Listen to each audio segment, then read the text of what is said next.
Hi guys, এই ভিডিওতে আমি প্রিন্সেস কাট ব্লাউজ কাটিং করব। তার জন্য প্রথমে প্রয়োজনীয় জিনিসগুলো নিয়ে নিয়েছি। প্রথমে ভেতরে কাপড় কাটিং করব, তারপর ওই মাপে ব্লাউজ কাটিং করব। তো দেখো কিভাবে মাপ করে বসিয়েছি কাপড়গুলো, পিন আপ করে তারপরে কাটিং করছি।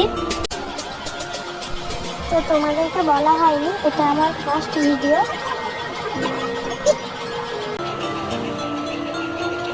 আমার কাটিং করা প্রায় হয়ে এসছে। এই ক্রস চিহ্নগুলো দিচ্ছি, উল্টো চুলটা পেছন সাইডটা বোঝা যাবে দিলে ভালো করে। এবার ওইটার মাপে কাপড়ের উপর বসাবো ভেতরে কাপড়টা।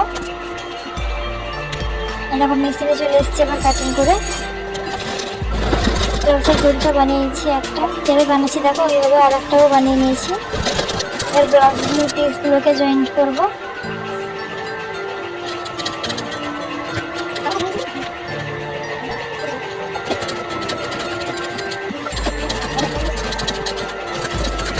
জয়েন্ট করা হয়ে গেছে, ওইভাবে আর একটা জয়েন্ট করে নিয়েছি।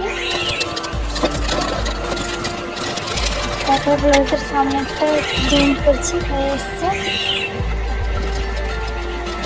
পেছন সাইডে দড়ি দিয়ে সেলাই করছি। ওটাকে উল্টো করে তারপরে আবার চাপ সেলাই মারবো। ওটাকে ভেতর দিকে কাটিং করছি, তারপরে চাপ সেলাই মারবো। ওটাকে উল্টো সেলাই করে মাঝে মাঝে আমার বাবা আর মা এসে দেখে যাচ্ছে কতটা কি হয়েছে। এটা হার একটা করে নিয়েছি, আর একটাও করে নিয়েছি ওইভাবে। তারপরে এক এক করে সবগুলো জয়েন্ট করছি।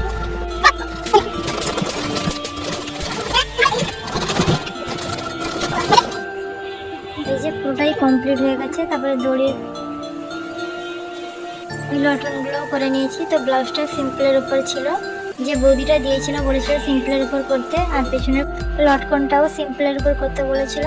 তো আমি তাই সিম্পলের উপর করেছি, দুটো লটকন দিয়েছি। ব্লাউজটা সম্পূর্ণই পুরোপুরি হয়ে গেছে। তো তোমাদেরকে বলছি, যদি ভালো লেগে থাকে লাইক কমেন্ট শেয়ার করে দিও। হ্যাঁ।